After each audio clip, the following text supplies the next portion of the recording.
皆さん、こんにちは。はい、また、手帳持ってきました。はい。ちょっと、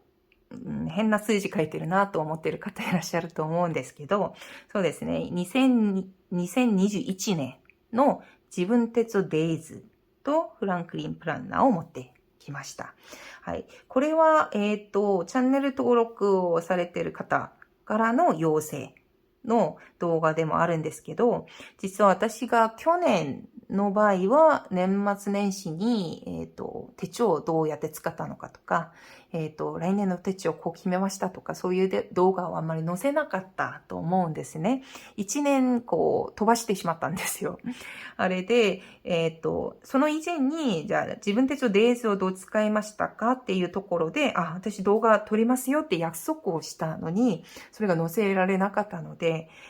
今回載せることにしました。また自分手帳をどう使ったのか紹介してくれませんかっていう話があったので、実は。はい。それで、今回ちょっと1年前のことではあるんですけど、それを紹介したいと思います。で、なぜ、じゃあ1年前のものなのかっていうこともあると思うんですね。自分手帳今年も使ってないのかっていうところなんですけど、実は、これが私の最後の自分手帳になってしまうんですよ。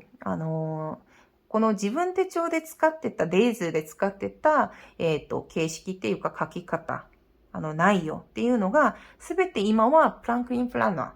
ーに変わってるんですね。だからフランクリンプランナーの1日2ページのところに全部書くようになったので、もうこれ以上はここに書いてた、その自分手帳デイズの使い方はもういらなくなってしまったんですね。で、別の用途で使うならあれなんですけど、別の用途で使う、計画は今はちょっと浮かんでないんで、それで、もう以前使ってた自分鉄道デイズを持ってきました。はい。実は多分私のチャンネルに、トラベラーズノート系もあるんですけど、自分手帳関連で、来てくださっている方も結構いらっしゃったので、ちゃんと、デイズまで私がどうやって使ったのかは報告するのがいいかなと思います。それで、持ってきてるんですけど、自分手帳だけじゃなくて、フランクリンプランナーもあるし、この変な、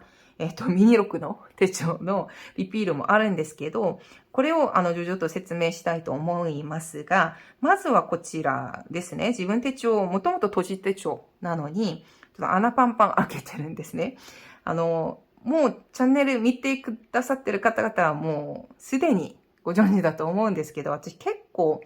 閉じ手帳いっぱいばらけて、システム手帳化してるんですよね。で、これより前にすでにほぼ日から始めてるんですけど、自分手帳の場合はちゃんと閉じ手帳で最初は使ってたんですよ。最初オリジナル使って、そしてその次ビズ使って、そしてその次はライトバージョンが出たので、ライトバージョンも閉じ手帳でちゃんと使いました。で、デイズになって、デイズは1日1ページなので、もともと多分、元の自分手帳のウィークリーバーティカルの場合は、穴を開けると結構真ん中の、水曜日、木曜日あたりは結構犠牲になってしまうんですよ。空間的に。なんで実質的に難しいんですけど、デイズは1日1ページずつあるので、ちょっと穴開ける空間あっても、そこまで、非常に、そこまで目立たないんですね。なので、思い切りやりましたっていうことと、そして、バイブルサイズの高さ、厳密に言うとコンパクトサイズなんですけど、そこに合わせるためにはちょっと、高さっていうか、このところを切らないといけないんですね。なので、下の部分だけ切って、ばらけて、穴開けて、そうやって使いました。で、もう見ればわかるように、ちょうどこの自分手帳、デイズの方は、フランクリンプランナーのコンパクトサイズの幅とか大きさに結構合わせることができるんですよ。なので、そうやって一緒に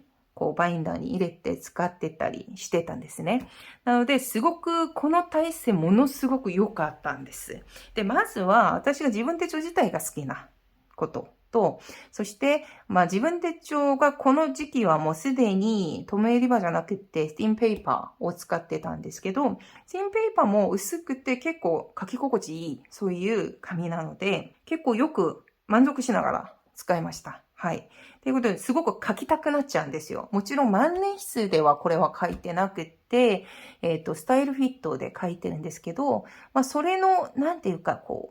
ゲルインキの、もので書く、ペンで書く感覚もそうだし、とにかく薄い紙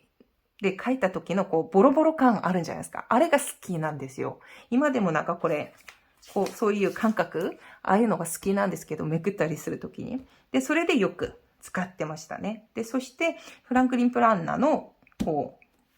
マンスリー。丈夫なマンスリーと、後ろのところは、ウィークリー使いましたね。はい。ウィークリーを一緒に合体してって、フランクリン・プランナのマンスリー、ウィークリー、そして自分手帳のデイリー。っていうことで、一つにして使ってました。バインダーはプロッター使ってたんですよ。で、プロッターでちょうど1ヶ月分だけ入れて、持ち歩くとすごく完璧な、はい、組み合わせになるので、そうやって使ってました。はい。ということで、こっちはちょっと後で説明します。ということで、これを切ったら、こんな感じになるんですね。下、ちょっと切れるようになってて、こっちはこうなっちゃうんですよ。もう閉じ手帳だから穴開けるとこういう風に食ってしまうので、実際マンスリーはそんなに有効じゃないんですね。で、どうせフランクリン・プランナーのところのマンスリーがあるから、これを前に挟んでって結構使いました。インデックスも丈夫だし、フランクリン・プランナーの、オリジナルなんですけど、これ結構紙が丈夫なんで、だし、ラインもあったりしてて、すごく使いやすいっていうものなんですね。なので、もうたっぷり12月までちゃんと使いました。いつものように、私、自分手帳の使い方とか、最初の動画からずっと載せてるんですけど、私の場合は色分けをしてよく使うんですね。それでマルチペンを必ず、持ち歩いてるんですけど、その中で赤は境界系、そして青の場合は仕事とか勉強関係であって、緑色の場合は自分自身のこと、プライベートなことを、緑にしてます。たまに黄色見えるんですけど、これは誕生日とか家族関係のものだけ入れてるので、それはもう年に1回だけパパパッと全部チェックしとくものなので、そういうもんです。なんで、持ち歩くのは、4色のものをいつも持ち歩いて、すべてをチェックして、たまに重要に忘れないといけないっていうものは赤線を引いてやったりするんですね。ということで、ずっとやってマンスリーで使ったりしてましたっていうことです。で、それでウィークリーの方は、オリジナルのウィークリー大好きなんですよ、実は。フランクリン・プレーナーの、今は私ユニバーサル使ってるんですけど、ユニバーサルのウィークリーの場合はこっちそうなってないんですね。なのでデイリーだけ使ってるんですけど、オリジナルのウィークリーの場合、こうやって分けられてるんですよ。こうやって。ウィークリー、ビジネスとプライベートに分けられてるので、ちゃんと仕事、そして個人的なものを分けて、1週間の計画を立てることができるっていうことなので、すごく好きです。なので、この時期はもう、ますます1週間ずつの計画を立てたり、フィードバックをしたりするのが多かったので、これが欠かせなかったんですね。なので、こっちを合体させて使ってたっていうことなんです。はい。っていうことと、中の場合は、こんな感じでもう使ってるんですけど、そんなに、いっぱい入れてはなかったんですよ。なるべく多分仕事関係だけちょっとまとめようとしてたんですね。なぜならばこっちにデイズのところにも時間軸の方があったので、そんなにはもういっぱい入れてないです。もう重要なものだけ入れてた気がします。で、メインはこっちだったんですね。はい。内記録もあったり、この中も、このウィークリーの場合はすごく悩んでたんですよ。どうすればいいのかっていう。ハビットトラッカー的にもやってみたし、いろいろなんかこうやってみてるんですけど、とにかく、ちょっと試行錯誤をしてたところなんですね。で、ウィークリーとマンスリーを入れて、使ってたっていうことと、デイズの部分は、こうやって、ここのマンスリーは使わないんですね。あれで、こっちに行くとこんな感じで使うんですけど、ですね、例えばこっち側の方は、トゥードゥリストにしてって、こっち側の方は時間軸でバーティカルにしてて、すごくシンプルな使い方でした。ほとんど多分もう、そのままセッティングされてる通りに使ってたっていうか、そんな感じで、こうやってずっと使ってたんですね。はい。で、さっき話したように、ここ、デイズなので、もう1日1ページになってるので、こっちに穴を開けて、ちょっと空間を食ってしまっても、そんなに被害にならないっていうか、あんまり、全然いい感じなんですね。なので、すごくこれでよく、満足しながら使いましたっていうことですね。はい。っていうことで、ここも、例えば、寝た時間とかは個人的な部分だから緑にしてて、青の場合は仕事関係とか、そしてこっちはなんかこう、ツードゥのところには境界関係とかあんまりそこまで多くないので、大事なところ、覚えないといけない、目立たせないといけないところに結構星印をつけたり、こうやって、こう線引いたりしてって強調するっていう感じで使いましたっていうことです。っていう感じでずっとこう使ってたんですよ。はい。デイズもこんな感じで使ってて、一番良かったのは何かとすると、紙も好きなんですけど、やっぱり以前まで自分手帳のウィークリー、使ってたので、同じ大きさなのにちょっと字が細かく書かないといけないじゃないですか。っていうところで、結構余裕を持って書けるのがすごく良かったんですね。なので、もう、これでずっと何かない限りは来年までこういう体制でいこうっていう感じですっごく満足して、ずっと使ってたわけなんですよ。はい。っていう感じで使っててたんですけど、前半こうやって、後半もずっと続けて使ってたんです。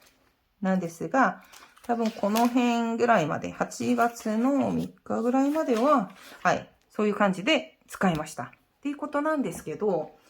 この辺でこの子が登場します。はい。この子ミニロックなんですけど、8月あたりから、ミニロックサイズに書いたわけなんですよ。これいろんな理由があってて、まずは、もう一番大きい理由は何かとすると、お気に入りの M6 のバインダーを買ったっていうこと一つと、だから M6 の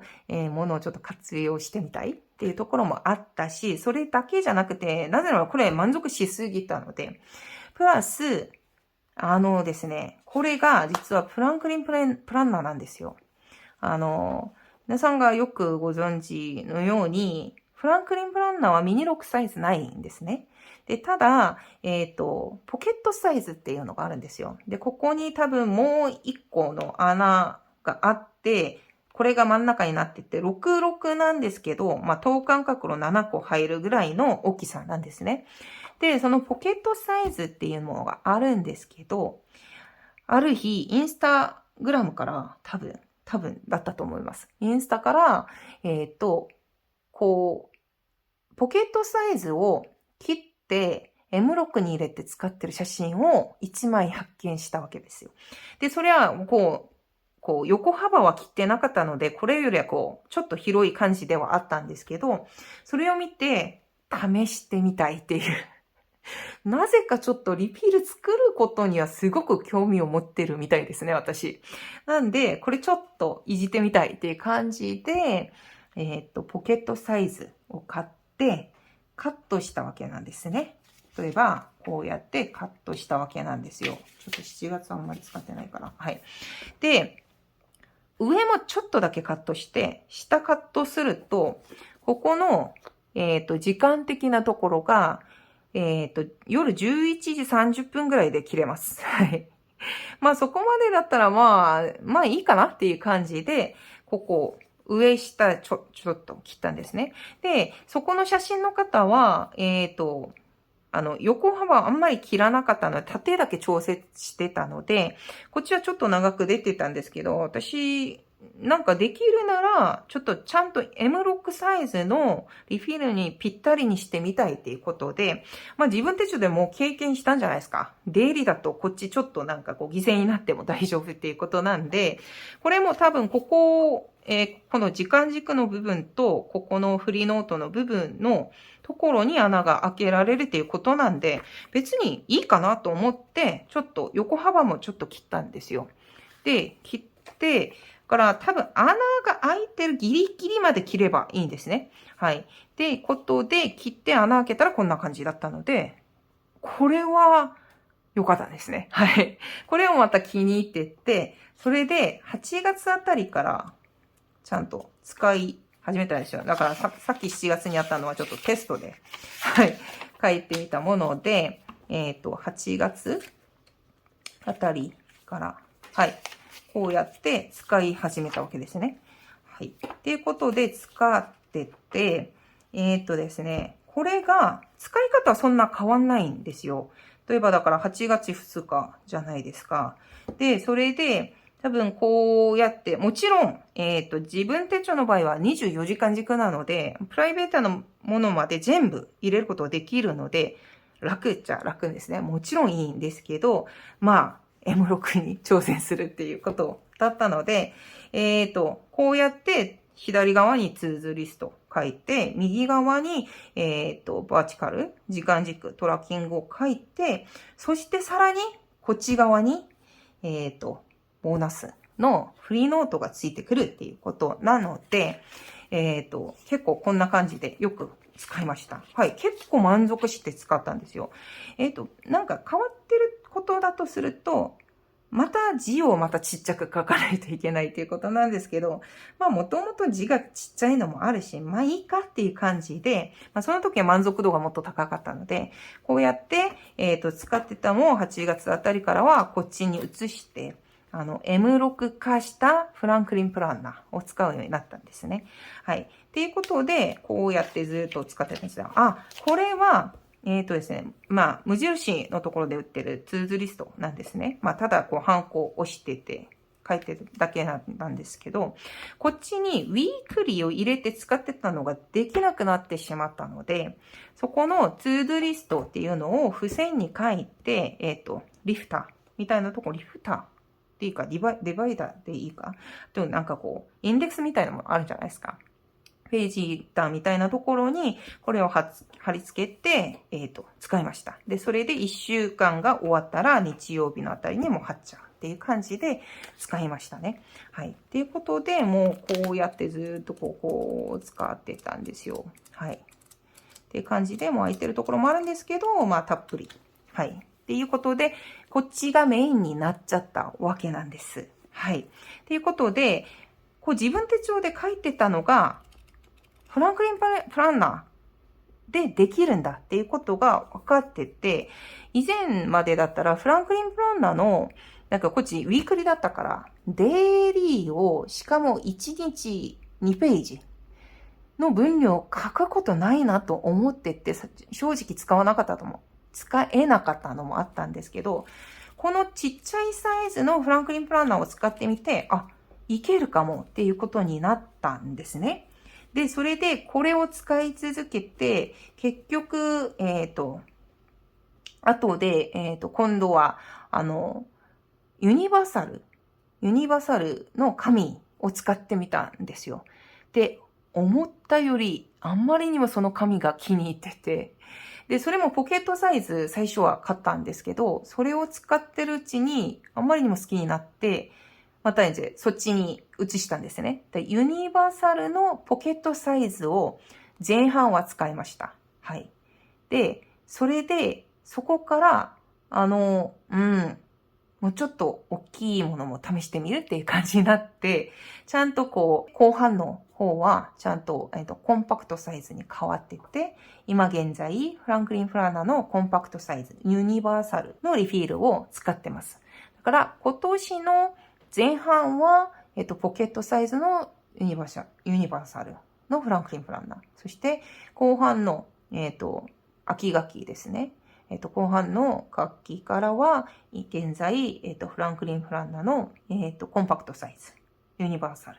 リフィルを使っているっていうことです。なので、ここで自分手帳デイズで使ってた機能っていうか、役割がすべてフランクリン・プランナーに移してるんですね。で、もちろん以前の動画で紹介したように、現在のフランクリン・プランナーのところは、紙も大きくなってるんですけど、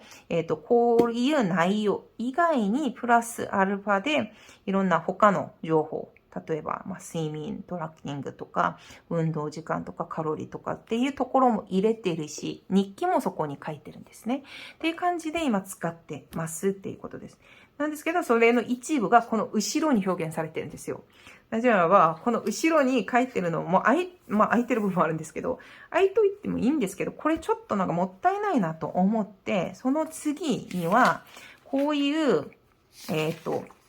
いわゆる自分のためのジャーナル、以前紹介しているほぼ日手帳シリーズで書いてた内容をこっちにプラスに入れました。で、それだけじゃなくて、プラス、睡眠時間とか、その時運動とかもやってたんで、そういう情報とかも全部入れて、そういうものを一日まとめるっていうところで、こっちに集めて入れてたんですね。日程も書いてたりしてて、ちょっと重複してるんですけど、この時期は、ちょっとなんかいろいろ試行錯誤をしてみる、テストをしてみるっていう期間だったと思っててやったので、空いてる部分も全然あるんですけど、こういうふうに、書いたり、こう集めたりする母感みたいな感覚でちょっと書いてたんですね。はい。っていうことなんで、一応は書いてます。はい。内容ちょっと変わってるんですけど。で、これに関する自分のためのジャーナル、だからほぼ日シリーズに関する、使い方。だからどう使ったのか結局。で、多分後半空いてるはずなんですよね。こっちに移してきてるから。っていうところは次の動画で、まとめてちょっと改めて紹介してみたいと思います。はい。っていう感じで自分手帳はそうやって、使い切って、ここの役割はすべてフランクリン・プランナーの、1日2ページっていうシステムに全部移して現在フランクリン・プランナーを使ってますっていうことになりました。はい。っていうことだったんですね。そして、多分ここにあるリンクなんですけど、これは結構前からずっとこう、システム手帳のリフィールの中で保管が必要なものは全部私はこうやって保管してるんですけど、詳しい動画は多分以前に、載せてるんですね。はい。ということで、こうやって、集めてるんですけど、実は多分これ、一緒だから一緒になった方がいいかもしれません。だから元々だと多分フランクリン・プランナーのバインダーだったりするとすごくこう分厚く入れることができるから、そういうものがいいかもしれないんですけど、ちょっとこう試行錯誤してるじゃないですか。こうサイズ変わったり、またコンパクトに戻ってきたりするものがあるから、そこはちょっと落ち着いて、コンパクトサイズにちょっとサイズ統一して、ずっと続くなら、その時にはちょっとバインダーを徐々とこう、ちゃんと長期的に集めるようにしてもいいかなとは思います。でも、今の段階はこれでいいと思います。これでもちゃんとこう、めくることできるし、保管する場所あるから一緒にこう、重ねとけば、今はいいかなと思います。なので、これ結構皆さんいいですよ。気になる方はぜひ試してみてくださいっていうことですね。はい。ということで、まずは一応、2021年、1年間使ってた、自分手帳デイズを含める、フランクリン・プランナーと一緒に、メイン手帳として使ってたものを紹介してみました。はい。次の動画では、さっき言ってたように、ほぼ日シリーズ、ほぼ日手帳と、ほぼ日手帳2種類だったんですね。2種類と、いろいろ、プラスアルファで、使ってたもの、そして、その役割を今はどういう形で続けているのか、もしかして廃止したのはないのかっていうところを、ちょっと紹介してみたいと思います。はい。それで、今日の動画はここまでにします。はい。今日も見ていただきありがとうございます。バイバイ。